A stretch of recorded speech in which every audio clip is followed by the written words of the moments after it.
avem și cimbrișor. Cât de bogată e pădurea asta. Evitați să o atingeți pentru că Cabana Ciubotea e superbă!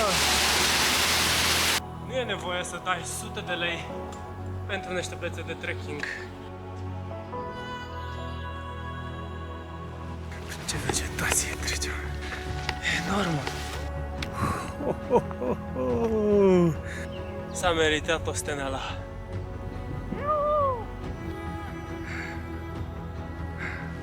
Și specialitatea casei, cum intră bunătățile astea în decorul ăsta.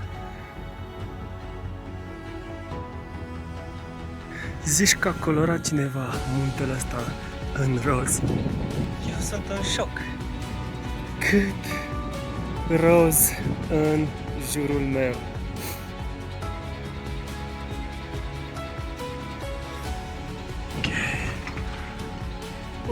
Sunt o grămadă vara care vin, stau cu corpul aici. Uite de ce nu recomand vara să porți ochelari.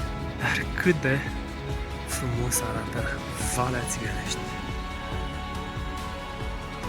Tu la Doamne! Ce minunăție! Magnific, frate! Mai e zona asta. Aici. De urcat pe lanțuri. Care superbă e valea. Pa, Buceci! Pa, Țigănești!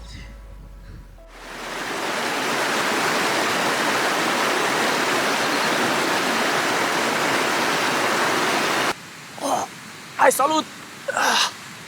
Puțină înviorare de dimineață. Vreau doar să vă reamintesc că nu ar trebui să neglijați încălzirea dinainte de a pleca pe traseu. Asta poate duce foarte rapid la accidentări, la fracturi de oase și cu timpul ligamentele voastre vor avea de suferit. Acum, hai să mergem. Și găsiți aici parcare destulă pentru mașini, chiar și în față. Din experiența pe care am avut-o pe acest traseu, vă recomand să urcați doar pe traseul cu dungă roșie, pentru că traseul cu triunghi galben care trece prin Valea Ciubotea și urcă spre vârful Scara este un traseu mult mai dificil și mai potrivit pentru oameni mai experimentați și cu o condiție fizică foarte, foarte bună. Ideea este că am preferat să merg pe triunghi galben pentru a vedea și cascada Clincei sau urlătoarea Clincei. Iar după vizionarea sa o să mă întorc pe bandă roșie înapoi spre Țigănești. Wow! Uite ce de mentă aici. Aici avem și cimbrișor. Ia uitați-l. Chiar aici avem soc. Hai, cât de bogată e pădurea asta! Lungimea traseului este de circa 16 km și 10 ore de mers tot circuitul. Asta dacă doriți să urcați pe dungă roșie și să coborâți pe triunghi galben. Iar traseul pe care eu l-am făcut și l-am urmat a durat peste 12 ore și am făcut în jur de 19 km cu o elevație de 1700 de metri.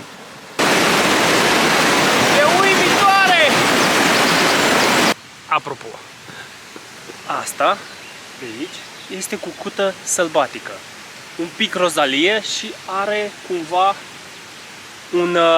un polen pe ea sau un praf. Încercați să o evitați, să o atingeți pentru că este otrăvitoare și vă pot da iritații pe piele sau alte inconveniente. Uite că pe acest traseu cu triunghi galben aveți posibilitatea să vă refaceți stocul de apă.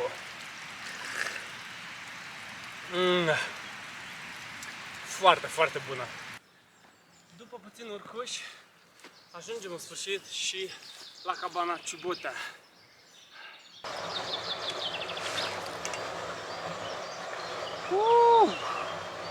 Și uite cum arată peisajul la Cabana Ciubotea. Cabana Ciubotea Poiana Ciubotea, iar acela este muntele Pântecele. Încoace se urmează triunghi galben spre vârful Scara, dar la un moment dat vom face stânga spre cascada Urlătoarea Clincei.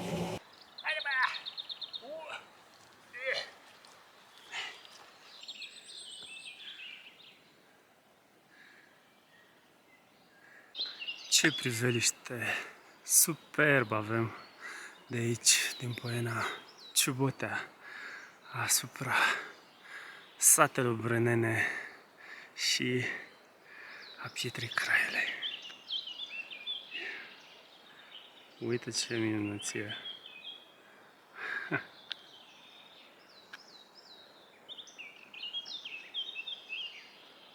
Voi fi sincer cu voi, deși m-am bucurat de aventură și de descoperirea acestor locuri, distanța și efortul depus nu se merită, fiindcă de la cascada Urlătoarea Clincei să vă reîntoarceți pe Dungă Roșie este un coșmar. Cărarea nu prea mai este folosită, de aceea este acoperită aproape în totalitate de vegetație și vă va fi foarte dificil să vă deplasați și să vedeți pe unde mergeți. În plus, veți face un ocol și o întoarcere foarte mare până veți da de traseul cu Dungă Roșie. Din punctul meu de vedere, nu s-a meritat pentru că e ca și cum am luat-o de la capăt pe Dungă Roșie. E superbă!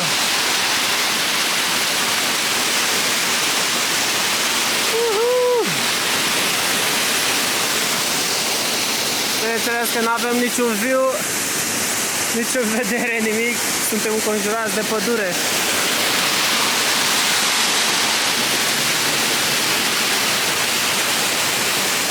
Ce spune? Se merită?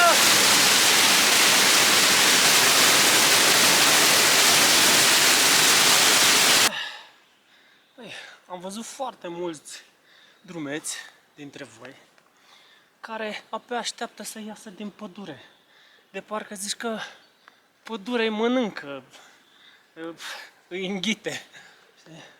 Nu înțeleg aceste preconcepții ale unora să scape cât mai repede din pădure, să iasă în gol alpin. Da, cu siguranță și mie îmi place pe crestele munților. Pierdeți niște elemente importante, niște detalii pe care voi treceți pe lângă ele.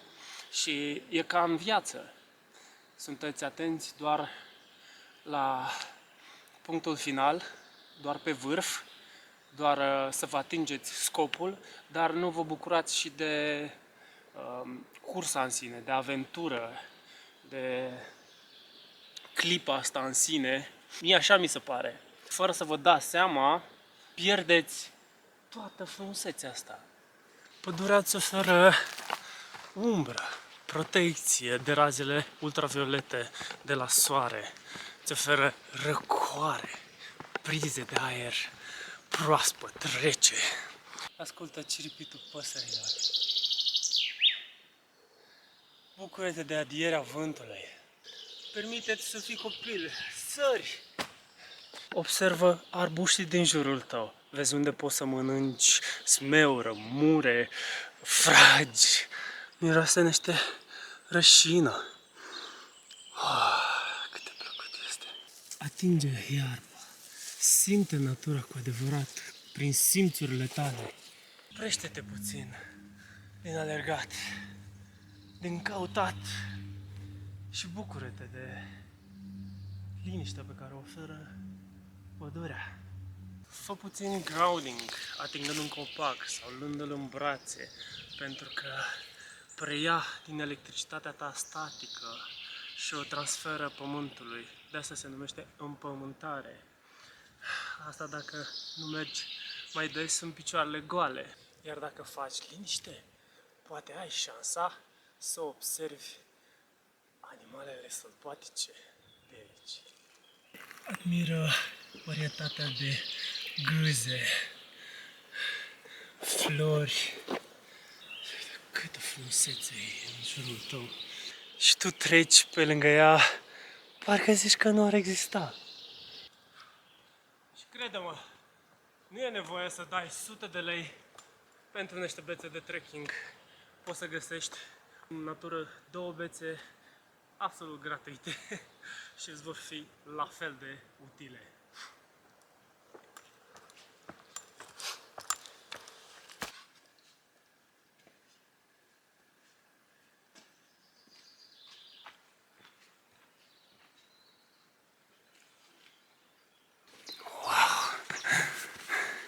Prin ce vegetație trecem. Vă salut. Deci știu că e enormă. Hai să vedem ce ne oferă prima belvedere.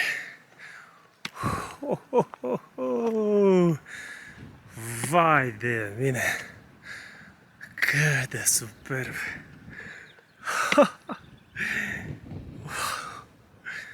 Băi, oameni! Cât de superb!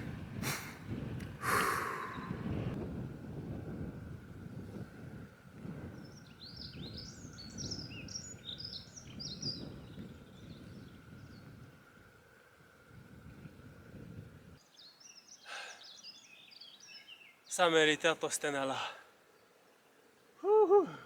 Și nu ați văzut nimic încă.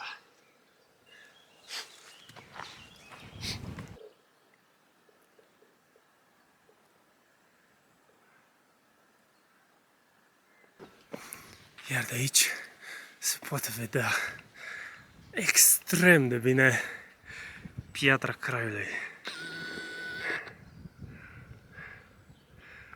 Uite cât de grosav se vede de aici. Iubitul Crai. Iar aia este belvederea pe care tocmai v-am arătat-o. Cât de frumos se vede de aici.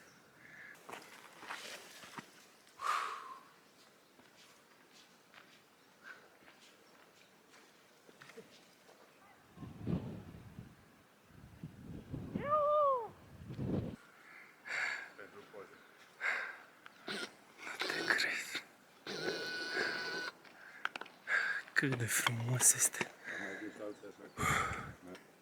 Vârful Țigănești. Acolo. Șaua Țigănești. Împreună cu Refugiul Țigănești. Iar acolo avem Turnurile Țigănești și vârful Scara. Dar uitați și voi cât de roz este în această perioadă. Bujorul de munte e din plin. Cumva era de așteptat, fiindcă e weekend, duminică și urcă foarte, foarte multă lume spre Refugiul Țigănești.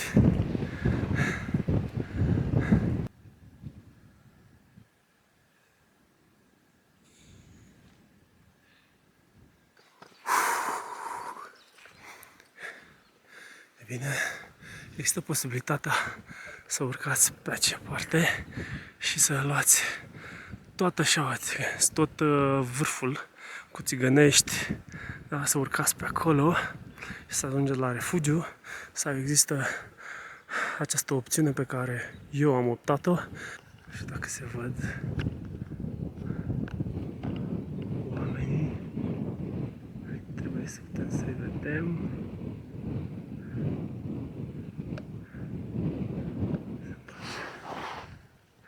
Dar mai întâi de toate vreau să mănânc ceva, fiindcă sunt slăit de puteri. Cu siguranță voi avea nevoie de energie până sus la Țigănești. Și specialitatea casei, șuncă, chifteluțe, ceapă, roșii, brânză. Și am uitat și castraveți acasă. Cum cum intră bunătățile astea în decorul ăsta de munte roz cu verde. N-ai. Și burtica, și ochii, și sufletul, și tot ce vreți voi sunt delighted, încântate. Șuncă adevărată făcută la țară.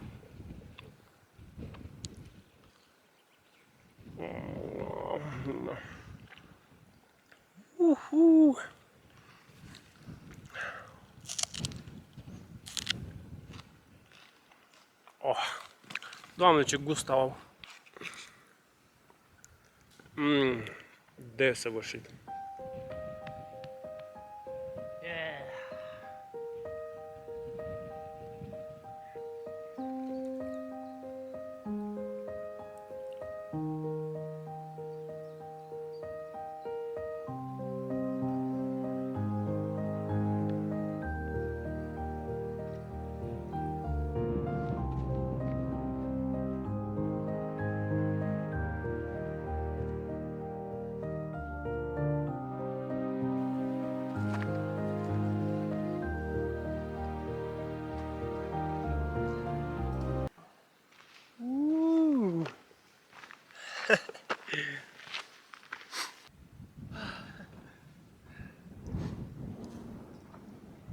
Nu vreau să cred pe unde am venit.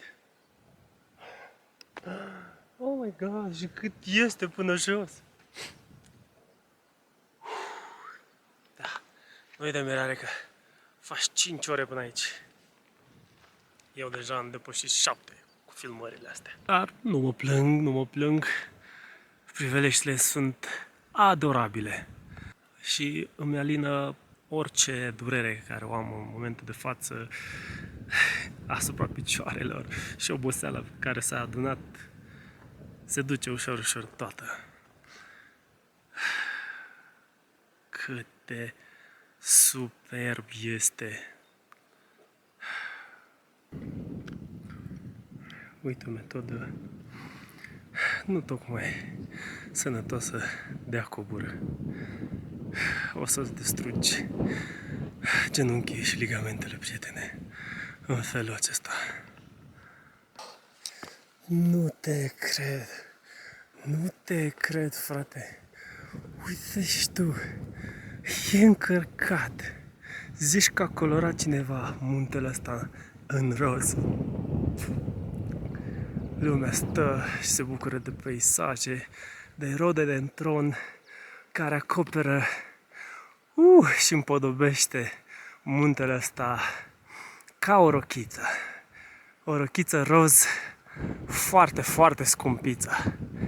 Doamne, cât de sublim este! Eu sunt în șoc.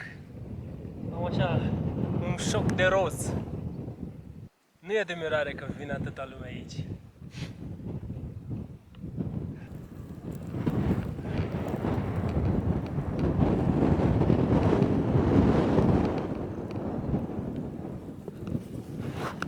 Cât roz în jurul meu.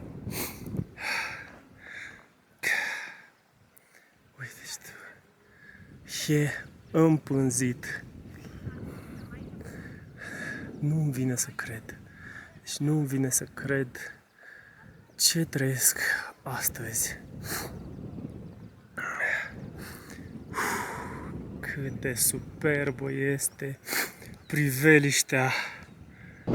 Am văzut câțiva dintre voi care, din păcate, rupeți florile. Am o veste pentru voi. Florile astea sunt protejate și ar trebui să le lăsați aici, ca să se bucure și alții care vin pe aici de ele.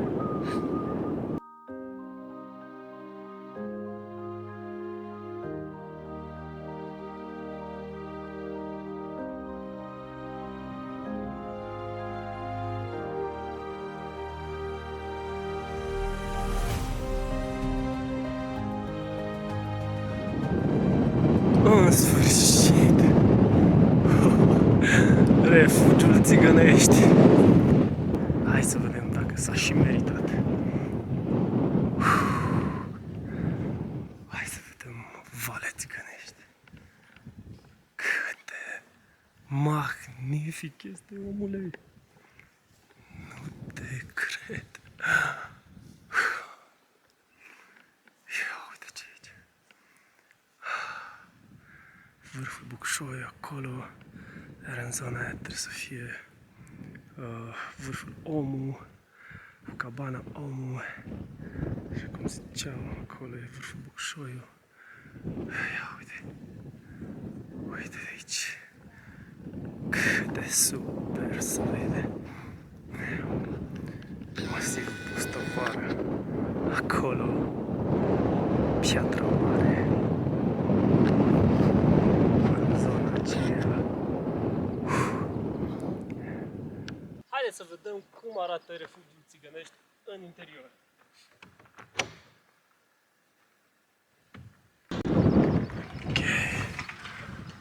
Ok. Ia uite. Ce loc interesant. E lumina de aici și cred că se poate dormi așa. Și jos și sus. Acum depinde cum se organizează fiecare. Există și o trusă sanitară de prim ajutor, câteva desene. Acesta pot să-l numesc desen. Astea sunt măzgălituri. Hai să vedem cum e afară. Uite ce priveliște poți să ai de la refugiul Țigănești dacă dormi aici. Toată Valea Branului. Acolo avem aici puțin în ceață Piatra Craiului. Cât de superb se vede de aici. Iar de aici se poate merge spre vârful Omu încă 2 ore, Hornurile Mălăiești o oră jumate, Turnurile Țigănești 45 de minute. Ei bine, și spre Cabana Mălăiești o oră jumate, iar spre Lacul Țigănești 20 de minute. Muntele ăsta de aici, plin de roz, puțin mai mic decât Bucșoiu, este între Valea Mălăiești, da? Care duce spre Hornuri, dar, dacă observați, este o cărare fix pe acolo, zona aia care duce spre Padina Popii. Ia uite, crucea. Crucea pe care o vedeți de la Cabana Mălăiești. Asta este. De câte ori mi-am dorit să ajung acolo, dar n-am reușit. Asta e. Astăzi o văd din altă perspectivă, din altă zonă. Iar aici, în spatele nostru, avem refugiul Țigănești. Iar în toată zona asta aici îi se spune camping Țigănești.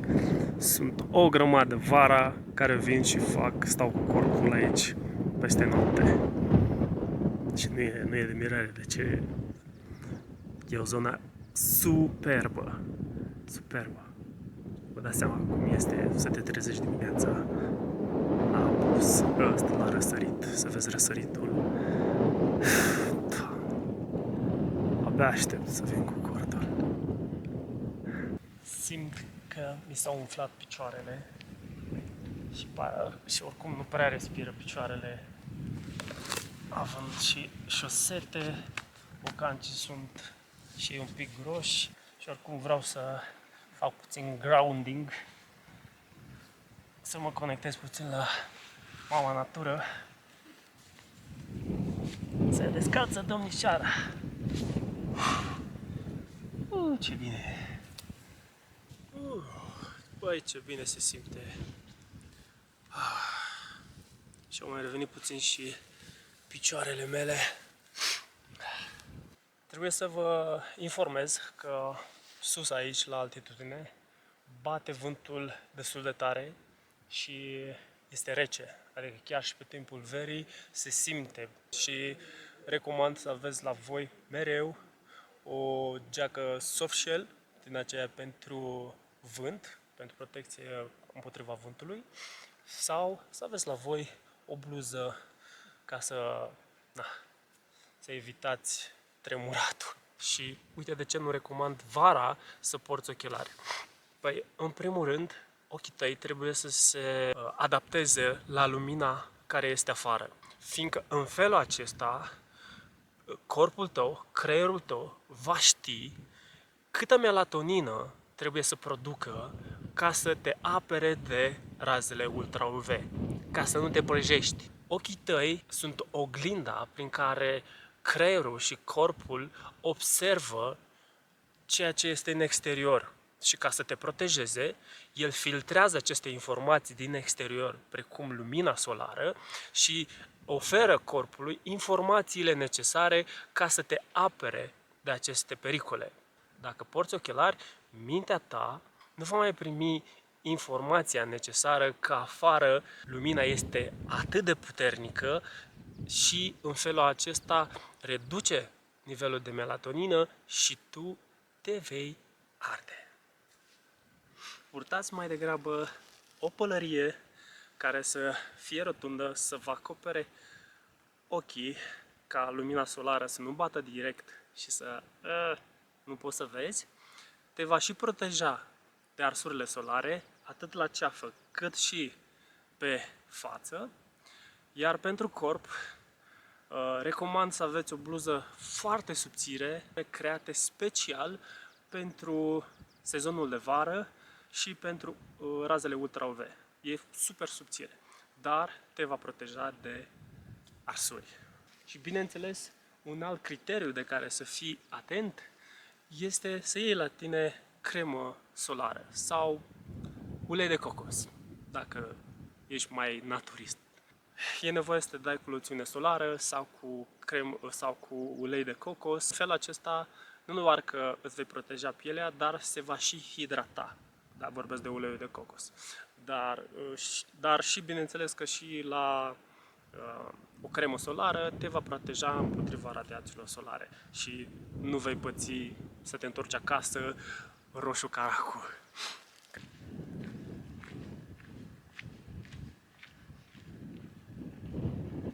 Băi, nu pot să mă despart de locul ăsta.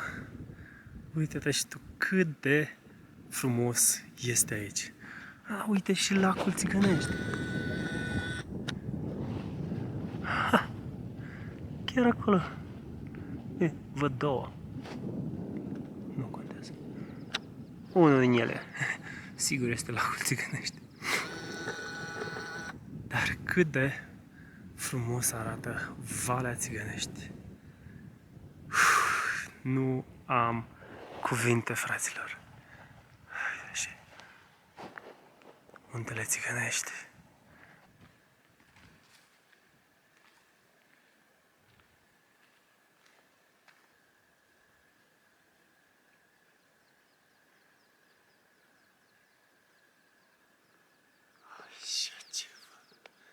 Așa ceva. Nu vezi de fiecare zi.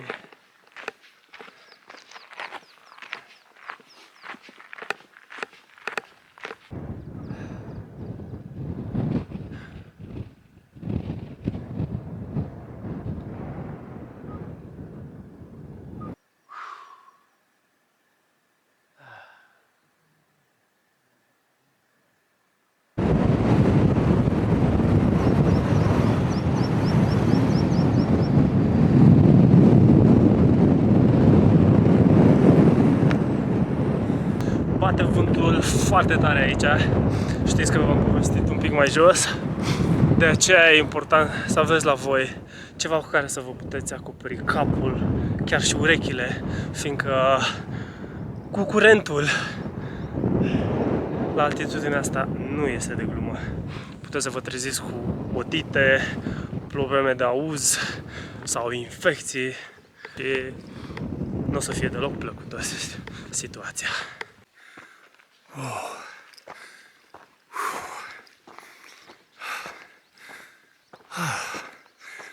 Și de aici vine zona aia mai expusă cu lanțuri și șufe.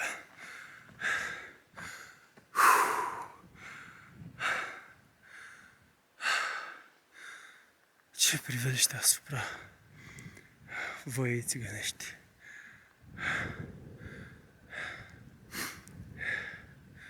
Și Padina Cruce. Meme, care bune trebuie să iau. Vedeți pe doamna aceea?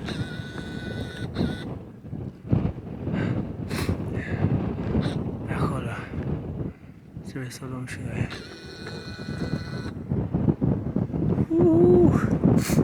Ne îndreptăm spre Hornurile Țigănești și turnurile țigănești.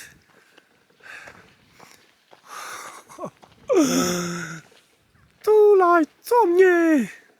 Ce minunăție! Uite ce brână superbă, băi!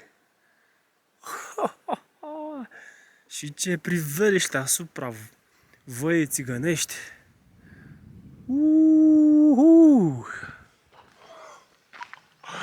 Băi, e fenomenal! Mă întreb de ce, oare n-am venit mai devreme aici? Absolut magnific, fraților!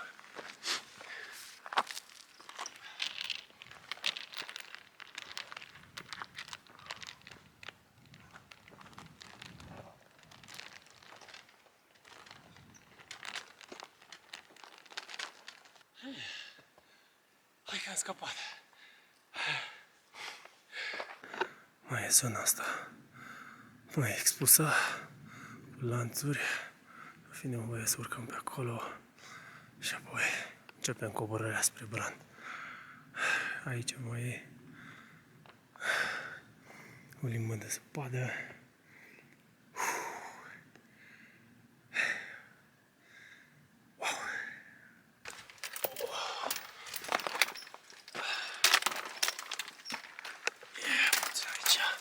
De urcat pe lanțuri, dar nu voi să fie ceva de speriat. Adică sunt puse probabil pentru cei care au un pic de rod de înălțime sau să te ajute să te tragi cu mâinile. În rest, ai putea să mergi și fără ele. Dar ajută destul de mult. Și am reușit. Și cam așa arată valea și turnurile țigănești. Valea asta pe unde am vrut să cobor pe nemarcate duce spre peșterele din Ciubotea și apoi spre stâna Ciubotea. Care superbă e valea.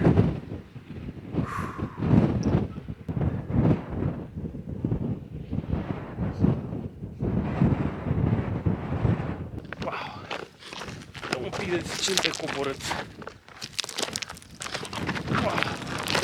Uite, ia! Fiind terenul foarte accidentat, cu multe pietre, ai tendința să aluneci destul de tare, dacă nu ești atent. În rest, n-am nimic de comentat. Peisajele sunt dumnezeiești.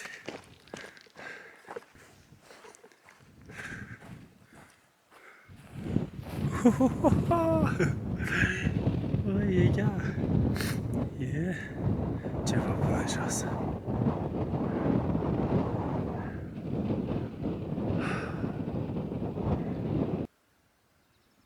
Pa, Bucegi! Pa, Țigănești!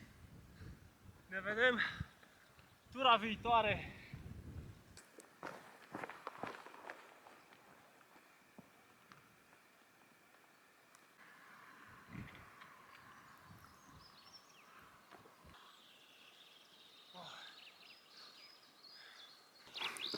Uitați, ce pâiniță drăguță!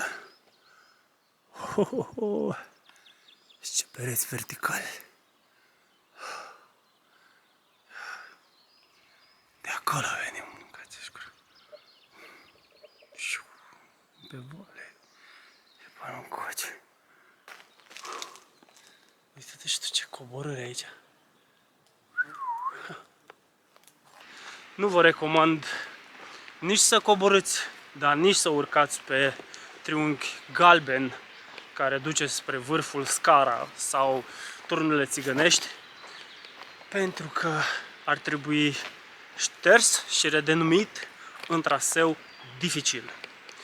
Mie, că am ceva experiență, mi-a rupt genunchii pe coborâre. Deci pe coborâre. Foarte mult grohotiș când începi să cobori pe vale, de la turnurile țigănești cobori în vale, foarte mult grohotiș și nevoit să faci pași foarte mari și prin pădure e la fel de dificil.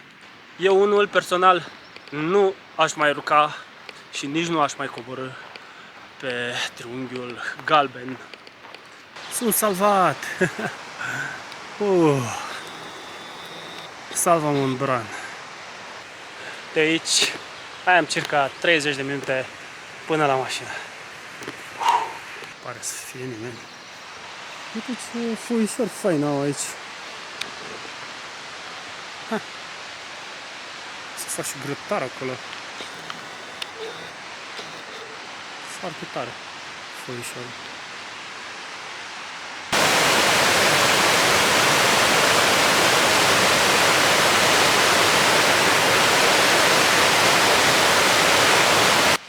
Ce mă bucur că trec pe aici. Adică am rămas fără apă, ce să mai. Și bine că am reținut că era izvorul aici.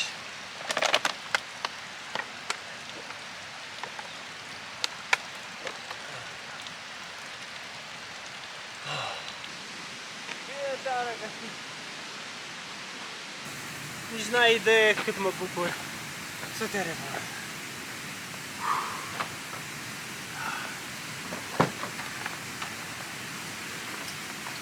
Oh! Oh! E 9 și un sfert, fraților. Am plecat de acasă la 8 și am fost aici la 9. Am început traseul la ora 9 și l-am terminat la 9 și un sfert. De 12 ore pe munte. A fost o zi nebună, dar și una spectaculoasă. E bine, recomand această drumeție doar celor care au ceva experiență pe munte și știu că pot duce la bun sfârșit un traseu mediu spre dificil, până la refugiul Țigănești sau chiar lacul Țigănești. Și apoi să faceți o întoarcere, să vă întoarceți tot pe același traseu. Nu recomand deloc triunghiul galben. Ar trebui reconsiderat un traseu dificil, dar pe total sunt foarte mulțumit, dar și foarte, foarte obosit.